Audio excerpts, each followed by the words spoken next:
War. The Illyrian pirates have raided Arretium. Sulla, the governor of Cisalpine Gaul, mustered his legions and travelled to Illyricum. He was met with tough resistance, but eventually defeated the enemy forces. In retaliation, he burned several villages to the ground.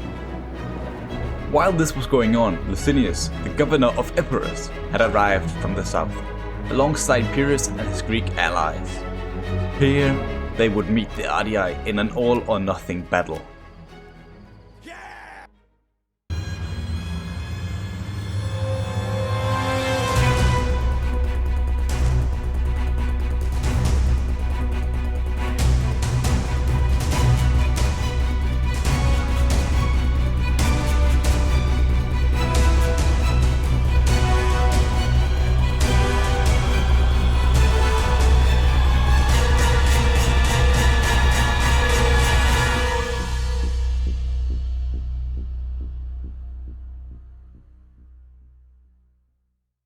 We formed up in our Triplice Aches formation and moved out against the enemy we could see ahead of us.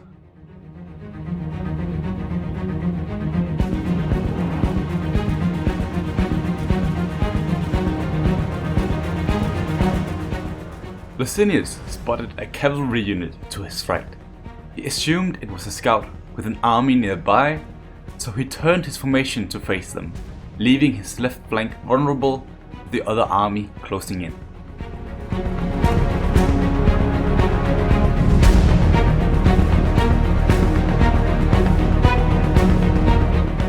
His assumptions were right, so he prepared his men for combat.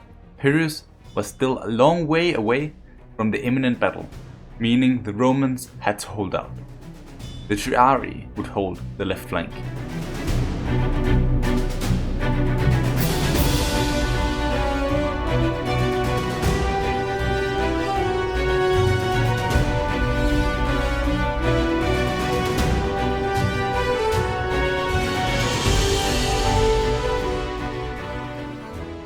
The Romans' first line was all they needed to deal with the ambushers, so the second line would turn around to help the Triarii.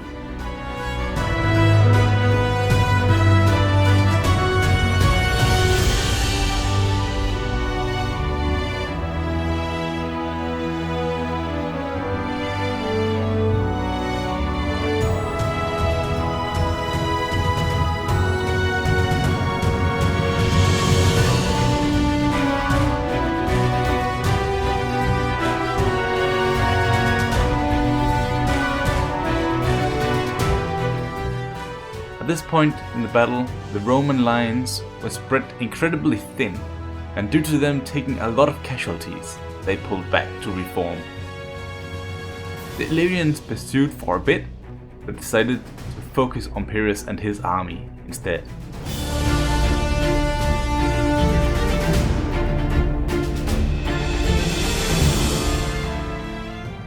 They eventually killed Pyrrhus, but a prominent commander called Lysander rallied the men and led the Greeks to victory.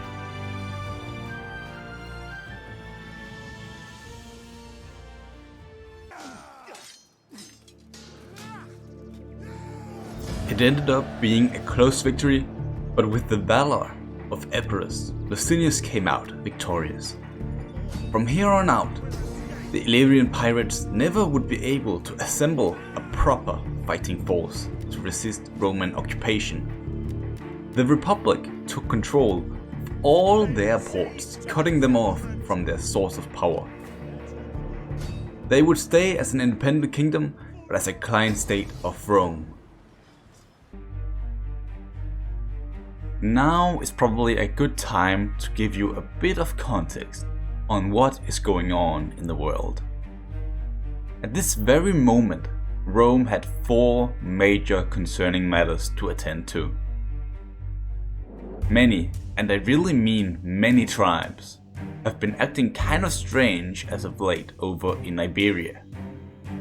Rome therefore sent 3 legions to deal with it. At this very moment, Papus had just raised a legion in Italy and have just left for Iberia.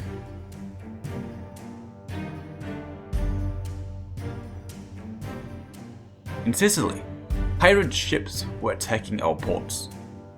but all knew they were paid by Carthage to do this. This needed to be dealt with, so they had to pacify the islands with 1 legion and a navy. It's not that much, but it was the smallest of the 4 threats at hand.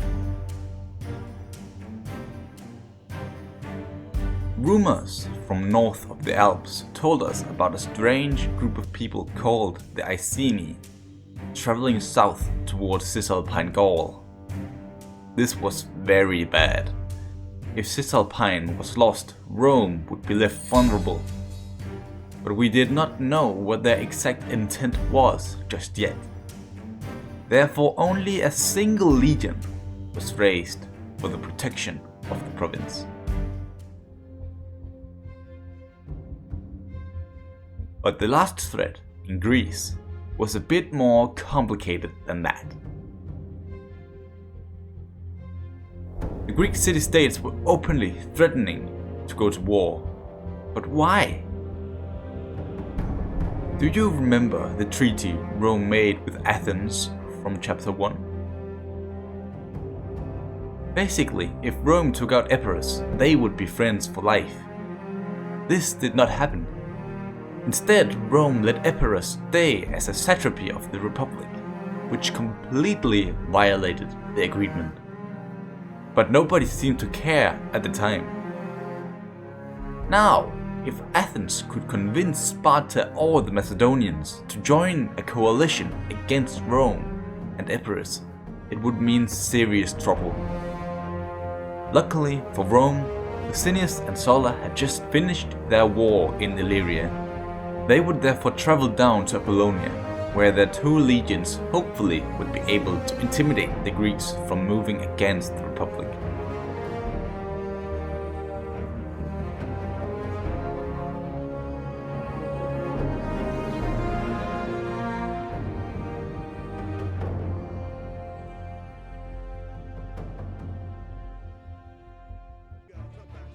On their way down to Athens, a Roman scout told Sulla about an Athenian army at Pella.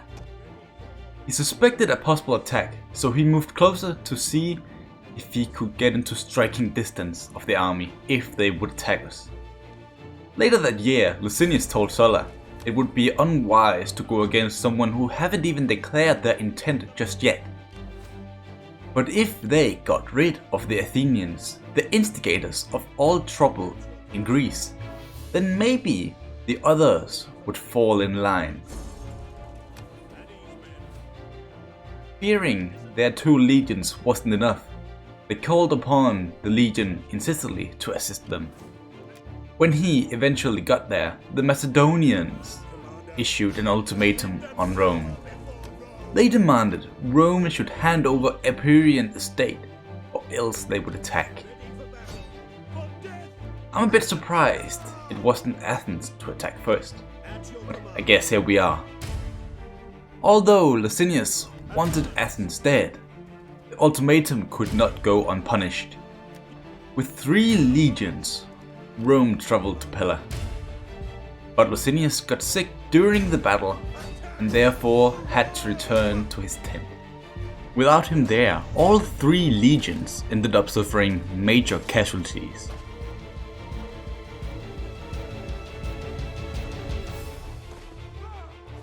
But in the end, Pella was occupied and Sulla hunted down any stragglers.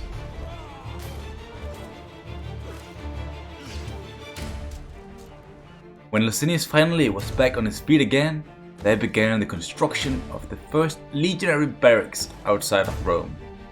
This was a big indication of the importance of this settlement. It would basically be a massive stronghold and the catalyst of future campaigns in the east.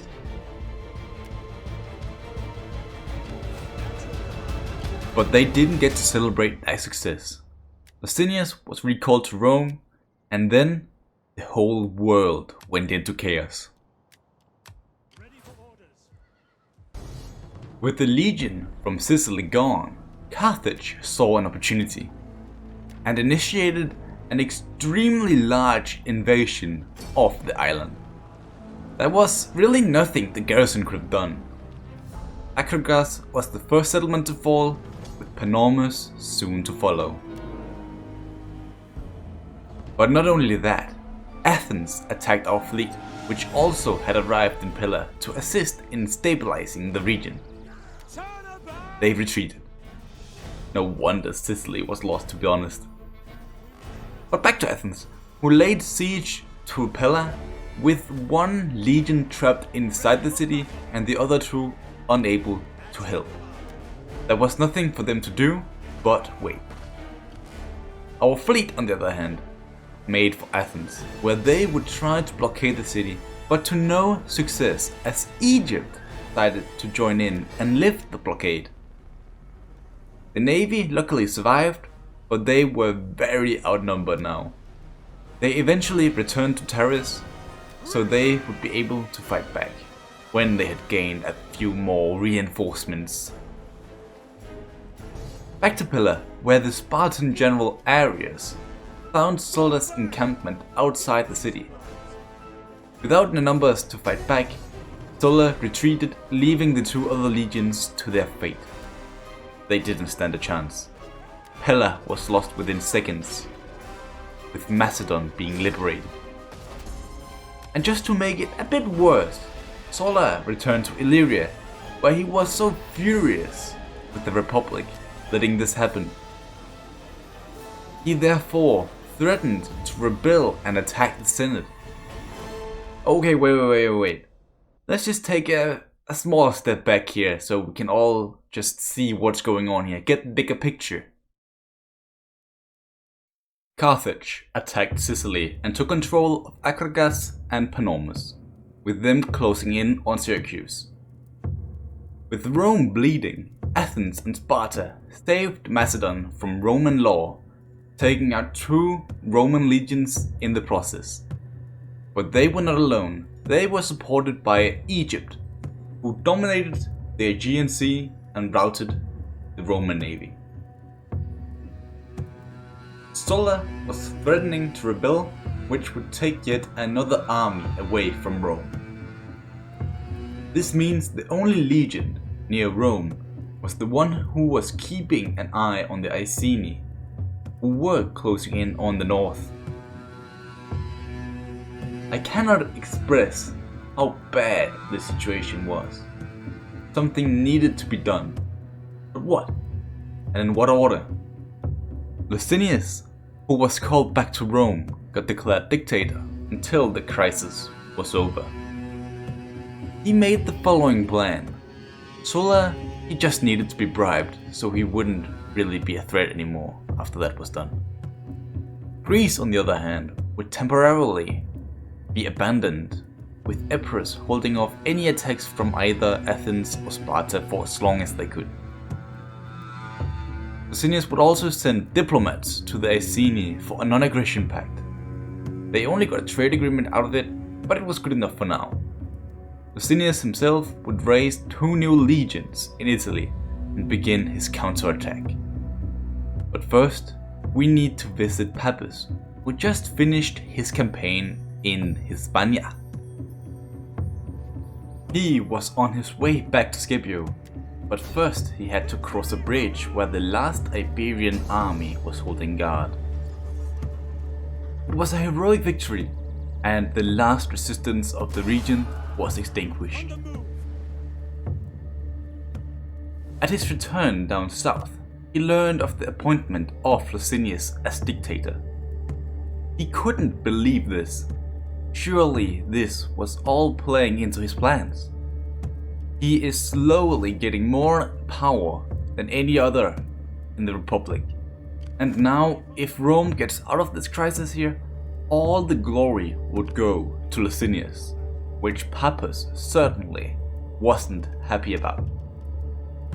When he got his orders to invade Africa, he almost decided to stand down with his legions. But he knew it needed to be done for the greater good of the Republic. Surely this was part of Juno's and Jupiter's plans, but for now, this was not certain. So he traveled down to Tingis, and this time it wouldn't stop him. The city fell with ease, with him destroying half of the city in the process. He decided not to consolidate, but instead do the unexpected and push even further into Iol. He encamped near a river to scout the town for the best possible tactic. When everything was ready, he crushed the town in the name of Bellona and Dis.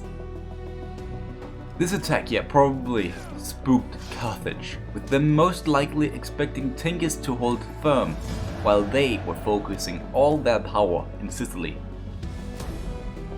By the way, I believe it was about now Luscinius arrived in Syracuse.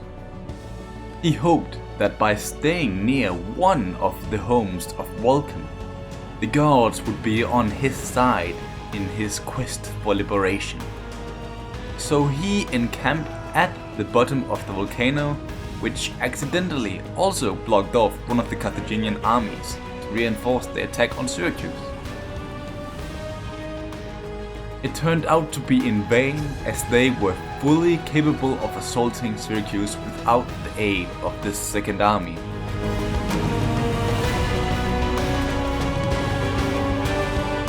And to make things worse, they had yet two more smaller forces waiting, who now would link up with the larger army to attack Luscinius. Mars be on his side. Luscinius allowed the least experienced men to stay inside the camp, while he took his veterans outside to meet the enemy.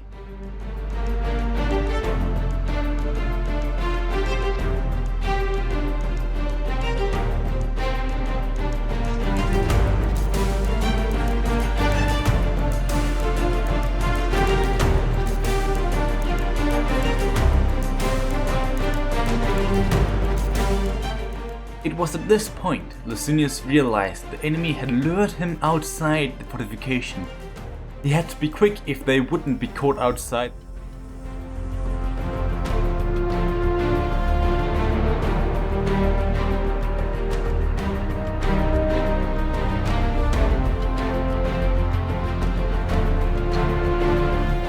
It was too late.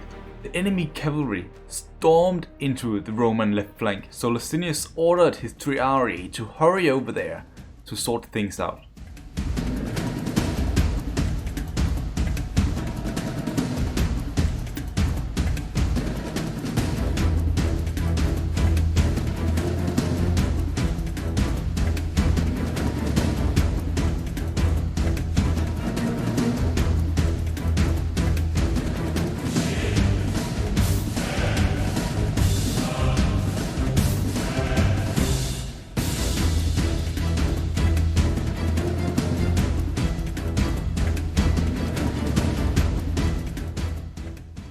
Being overrun by cavalry from all sides, Luscinius realized the triarii wasn't enough.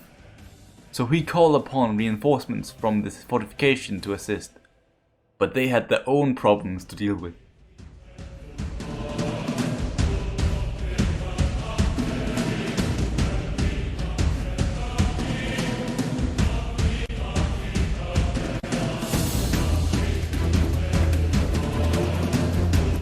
With the back cleared of enemy cavalry and infantry, the Romans could now focus on the left flank.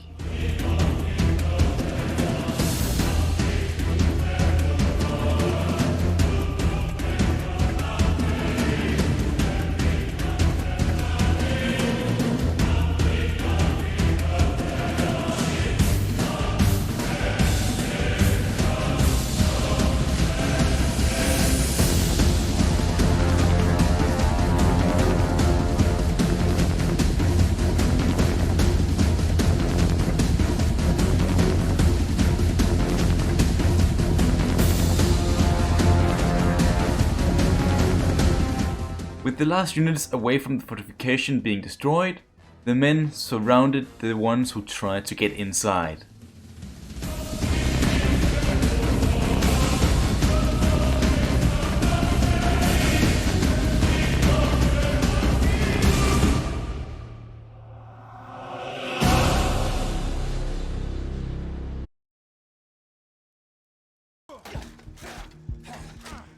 A sweet, close victory was exactly what Luscinius looked for.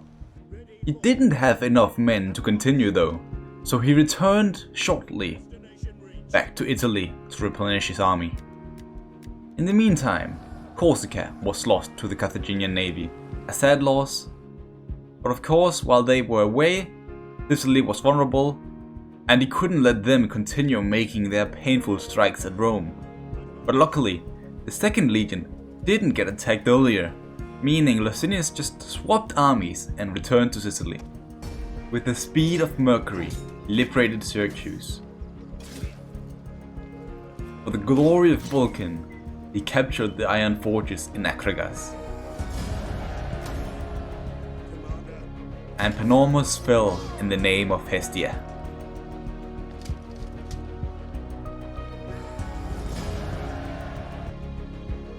But with the reports of Papus' success in Africa and the news of the new Imperial general Lysander occupying Athens, diplomats were sent out to secure a ceasefire with Carthage and Sparta. Sadly, predators will always attack a bleeding animal. War! Our gods demand it. Our ancestors love it. You, I expect to see mewling like a woman. The Getae, a foreign people from Dacia, very far away, declared war on the Republic. And when they captured Illyria, the heart of Rome was at stake. Rufus, who during all of this was garrisoned in northern Hispania, traveled to the rescue. But it would take a while, so a temporary legion was raised, so we would seem stronger than we actually were. It was at this point the Senate needed to make a very important decision. What is our next move?